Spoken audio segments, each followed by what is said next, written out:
Você está no canal do Peregrino.com. Estamos hoje começando uma série nova, mas muito desejada por mim há muito tempo. Eu só não conseguia falar dessa série porque eu precisava traçar a diferença entre reino e salvação, e para isso eu fiz 3 vídeos. Você pode acessar esses vídeos, recomendo que você faça o acesso a esses vídeos sobre uma análise ternária, porque eu entendendo que com essa análise ternária você já tem boa parte da bagagem bíblica para compreender essa diferença. É lógico que você pode se aprofundar muito nisso.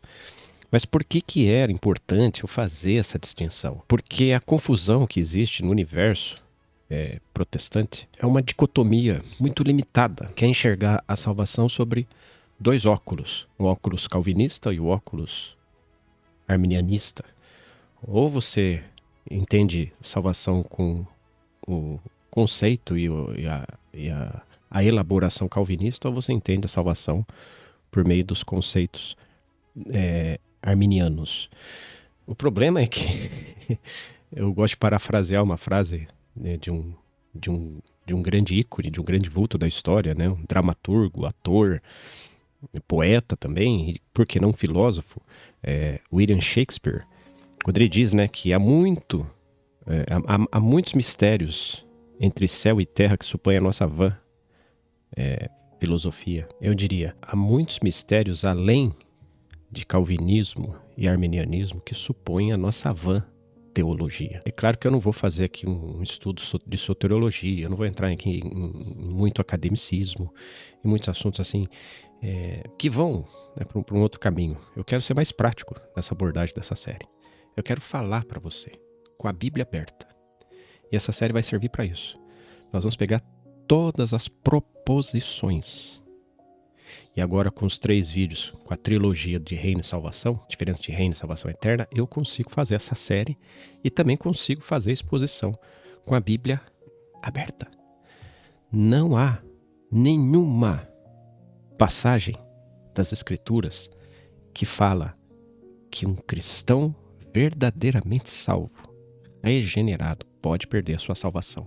Não há. Toda a confusão é feita por você não entender a diferença de você ser galardoado, passando pelo tribunal de Cristo e com direito a reinar com Cristo 1000 anos, e da perda desse privilégio, ainda que você continue salvo. Então nós vamos usar esse tempo para falar sobre isso. O que vai ter nessa série? Acompanhe até o fim. Fica livre também para depois nos comentários você tentar interagir aqui. A gente vai discutir nos comentários, a gente vai acabar debatendo ali na seção de comentários. Mas a gente vai fazer toda essa proposição aqui e ela é necessária. Nós temos um problema. Quando a gente fala de salvação, salvação eterna e perder salvação, a gente sempre vai olhar para esses 2 prismas, infelizmente. Ou a gente aplica essa soteriologia viciada do evangelicalismo, aplicando calvinismo e arminianismo, outras vezes com nuances do luteranismo, ou a gente vai acabar indo para o outro extremo, que é a soteriologia católica, da ação, das obras, de você manter-se salvo, de você ter os sacramentos, de você ter a função da igreja para te manter salvo. Todos esses elementos, eles são enganosos, eles são contrários às Escrituras, e com o máximo de respeito aos que advogam as suas escolas, o que eles fazem é tornar a Escritura refém da sua ideologia cristã, do seu pensamento cristão, do seu entendimento do assunto. É como se a Bíblia precisasse ou da teologia calvinista, ou da teologia arminiana, ou mesmo da teologia católica, para poder explicar o que é ser salvo e não ser salvo, o que é ter salvação e perder sua salvação. As implicações da perda da salvação ela é tão séria, que ela atinge o Calvário. Se uma pessoa afirma que um crente, depois de salvo, ele se perde, ele está atingindo o Calvário de nosso Senhor Jesus. Nós vamos ver tudo isso. São várias proposições, até as mais difíceis, que se enquadram em Hebreus 6, em Hebreus 10, em Tiago, né, que fala também daquele que se perdeu por ter se desviado da verdade. 2 Pedro, capítulo 2. Nós vamos avaliar ponto a ponto e eu vou provar para vocês, não por causa de qualquer capacidade minha, mas porque a Bíblia é soberana. Uma vez salvo, salvo para sempre. E isso não tem nada a ver com a eleição ou com a perseverança dos santos. Isso tem a ver com a graça que foi nos dada por meio do Senhor Jesus. Somos salvos unicamente pela graça. E nós vamos fazer essa proposição, iniciando esse assunto com o argumento da graça. Tá? A proposição da graça é um argumento positivo. Então vocês vão ver que nós vamos selecionar textos que são argumentos negativos e vamos selecionar textos que são argumentos positivos. Nós vamos começar alternando, né? Vamos começar com o argumento positivo, que é o argumento da graça. E o argumento da graça está na passagem de Efésios, capítulo 2, versículo 8. Eu estou lendo aqui essa passagem na Bíblia, tradução brasileira. Diz assim: pois pela graça é que sois salvos, mediante a fé. Isso não vem de vós, é dom de Deus. Não pelas obras, para que ninguém se glorie. O que nós temos que entender com essa argumentação aqui? Com essa proposição, melhor dizendo. Por que a nossa salvação não pode se perder? Primeiro, nós temos que entender o que é graça. Graça é diferente de misericórdia, tá? Numa ilustração aqui, que eu acho que vale muito a pena fazer, imagine uma moça que casa com um marido rico, com um homem rico, melhor dizendo, que ainda não é marido, é um homem rico. Quando ela assina o contrato de casamento, todos os bens dele, toda a riqueza dele passa a ser dela. Então ela, como mulher desse homem, ela recebe tudo desse homem. Isso é graça. O que ela fez para ter toda essa riqueza? Ela simplesmente aceitou ter essa pessoa com ela. Ela se entregou a essa pessoa. Ela entregou o seu corpo, ela entregou sua vida, ela entregou o seu amor, a sua dedicação. Ela quis ser a esposa dele. Essa entrega fez com que ela recebesse tudo dele. Isso é graça. Agora, quando a gente vai olhar para a misericórdia, é importante a gente frisar um pouquinho a diferença disso, porque às vezes a gente entende, pensa um pouco diferente sobre graça e misericórdia. Mas a misericórdia ela é muito mais. A graça ela é muito positiva. E a misericórdia, ela tem uma conotação de compaixão. No sentido assim, por exemplo, você vê um pedinte na rua. Ele não tem nada a te oferecer. Não tem condição nenhuma. Ele está acabado. E você, por meio de compaixão, vai lá e dá um dinheiro, dá algumas moedas, ou até mesmo o alimenta. Isso que você fez foi um ato de misericórdia. A salvação ela se encaixa nas duas coisas. Porque Judas fala que nós fomos salvos mediante a misericórdia. E Pedro também fala que fomos regenerados por misericórdia. E Paulo fala que fomos salvos pela graça. Então, todo o arcabouço, tanto positivo quanto negativo, está e envolve a salvação. E eu queria voltar aqui no assunto da graça, porque é importante fazer essa distinção, porque a graça, a definição dela, se você não entender essa definição dela, você vai acabar achando que a gente pode se perder, que a gente pode, depende de nós, a gente precisa continuar trabalhando, a gente continuar perseverando. Se a gente não perseverar, a gente se perde, ou coisa do tipo. Mas graça significa receber justamente aquilo que você não merece. Paulo fala isso. De outra sorte é salário. Paulo fala isso. É só você ir lá em Romanos capítulo 4, versículo 4, conferir. Então a graça é aquilo que Deus faz por você, sem você ter condições daquilo, numa proposição em que a justiça é satisfeita. Quando a gente vê Paulo falando, pela graça sois salvos, ele está querendo dizer o seguinte, não há nada que você possa fazer. Só que ele coloca uma cláusula, mediante a fé.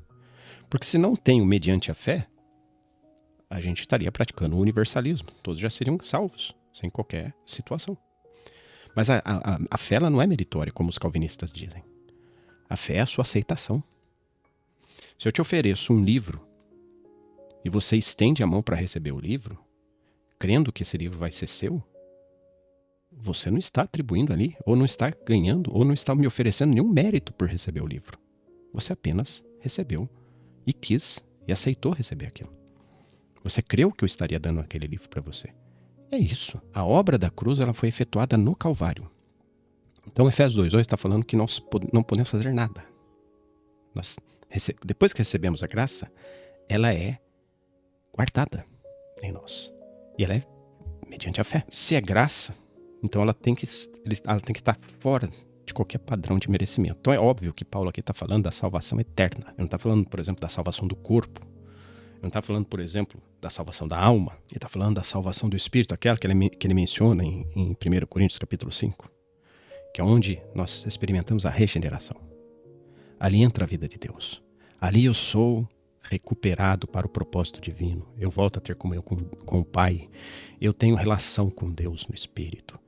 Então eu sou salvo pela graça, mediante a fé.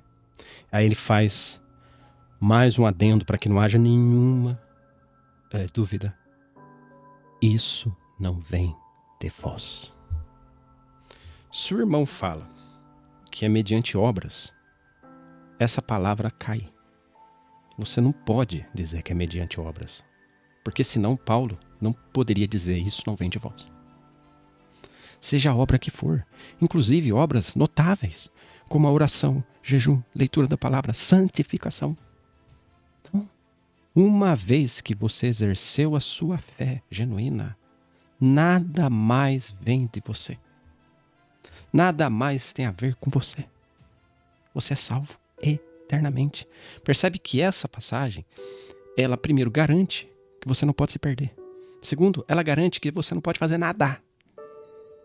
E terceiro, ela diz qual é o método. Pela graça.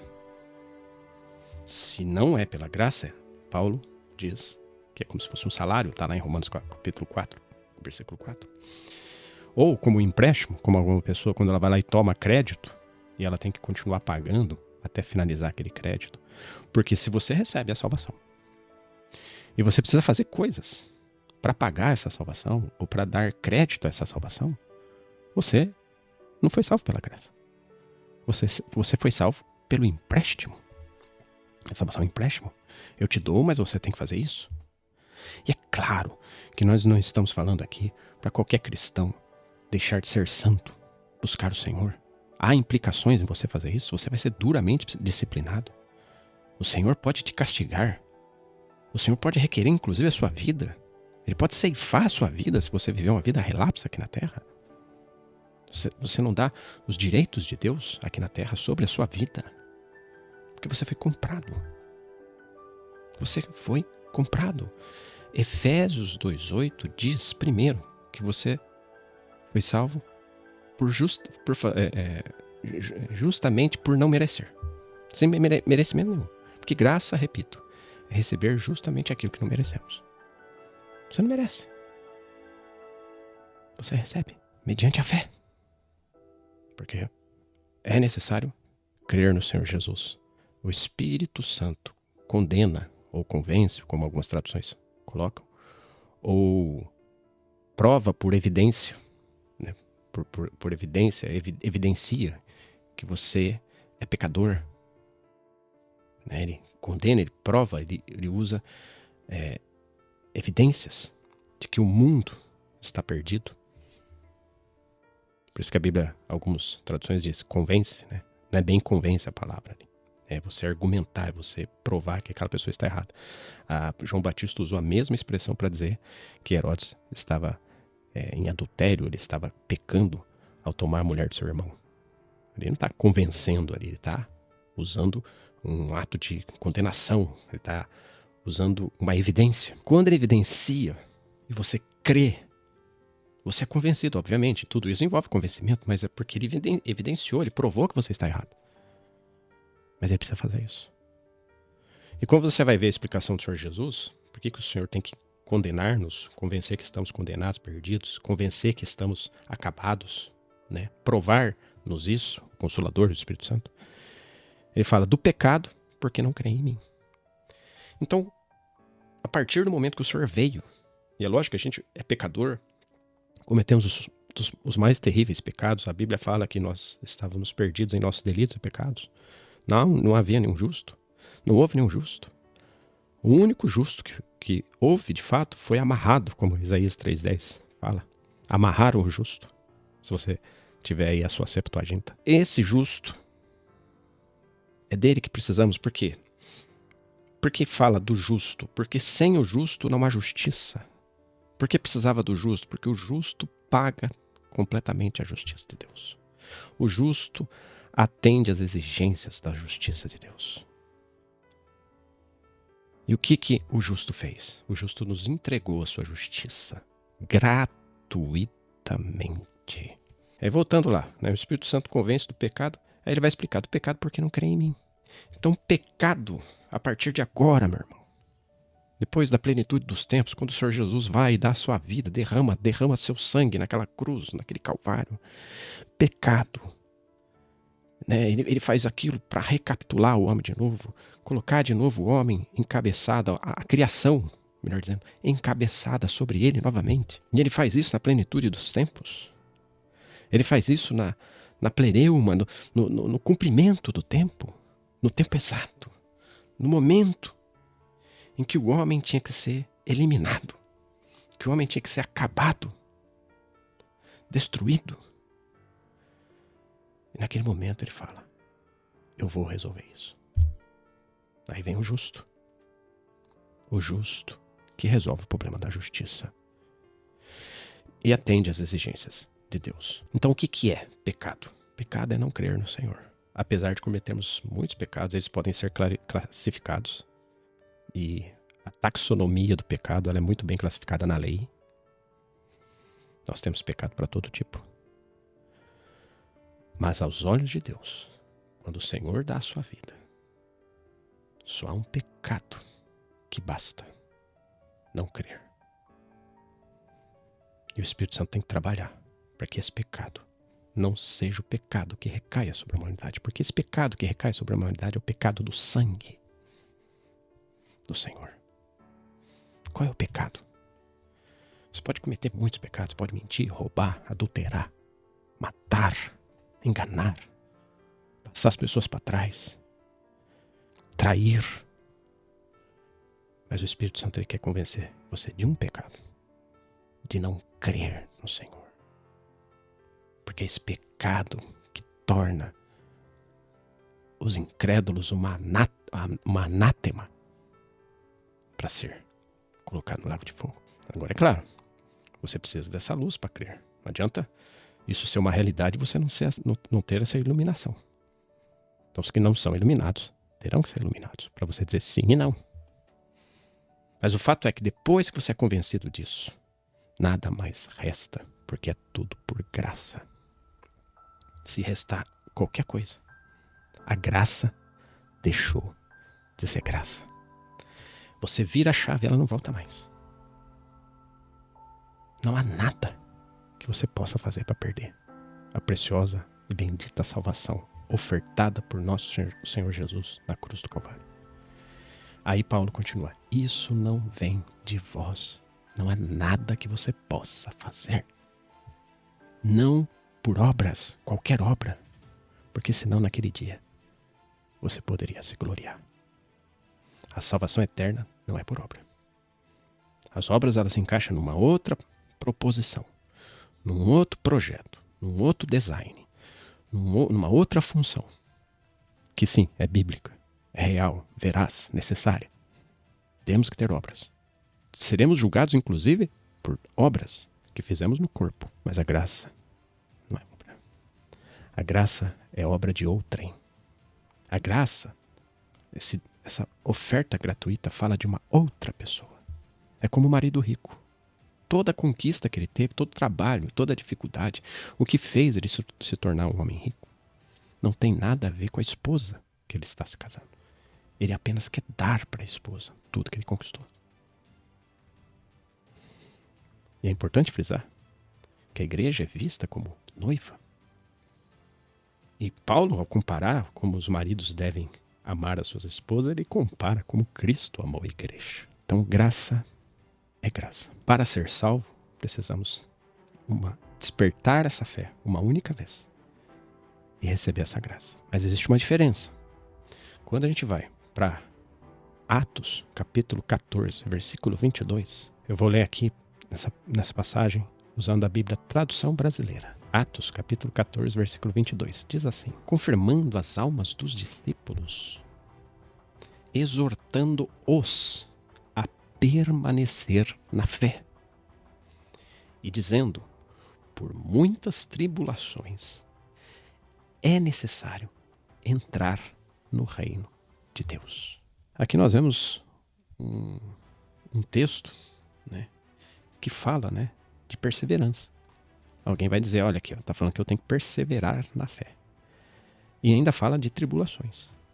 Mas olha que curioso, o texto está falando perseverar na fé e, né, exortando, né, Paulo exorta eles, dizendo a eles que era necessário eles passar por tribulações, dificuldades, sofrimentos, dores, às vezes doenças, às vezes perseguições, às vezes fraquezas. Paulo mesmo tinha fraquezas, Timóteo tinha sua fraqueza no estômago, outros irmãos que ficaram entre a vida e a morte por causa de doenças, dificuldades, perseguições, martírios, pobreza, escassez, luta. Mas ele fala, tudo isso é necessário para entrar no reino. Ele não fala para ser salvo. Para ser salvo é mediante a fé. Para entrar no reino é permanecer na fé. O reino tem a ver com a perseverança. A salvação tem a ver com a fé dada uma única vez, pelo convencimento, pela evidência que o Espírito Santo aponta para você de que você é um pecador perdido. E o pecado seu é não crer no Senhor. Essa fé faz você gratuitamente ser salvo eternamente. Ou seja, essa salvação é você ficar livre da ira de Deus. E a ira de Deus não cai sobre você. Você é salvo da ira de Deus. Mas aqui nós não estamos falando da ira de Deus. Em Atos capítulo 14, 22, está falando da entrada no reino. Por isso, volto a repetir para vocês. Assistam a trilogia Análise Ternária entre reino e salvação. Porque reino e salvação são coisas diferentes. No que tange a salvação eterna, a vida eterna. Receber a vida, ter a vida. É diferente. Então essas três análises ajudam você a ter essa compreensão. Atos capítulo 14, versículo 22, fala de permanecer ou perseverar na fé. Porque se a sua fé fraquecer, se a sua fé for ficar fraca, se você titubear, se você pôr a mão no arado e olhar para trás, se você se desviar, se você pecar, aí você vai ser punido por Deus. Porque Deus não vai permitir filhos nessas condições. Então ele tem que castigar esse filho. Ele tem que educar esse filho. Ele tem que transformar esse filho por meio da sua obra educadora, por meio da sua ação pedagógica, por meio da sua disciplina. Então Atos capítulo 14, 22 fala, continuem. Apesar das dores, sofrimentos, das dificuldades, não silencie a sua fé. Não diminua a sua fé. Permaneça na fé. É difícil. Mas é assim que é para entrar no reino. Agora, para ser salvo, não precisa disso. Para ser salvo, precisa crer. Mas para entrar no reino, você precisa permanecer na fé e ainda padecer. Essa é a nossa primeira argumentação, a argumentação positiva da graça. Tá?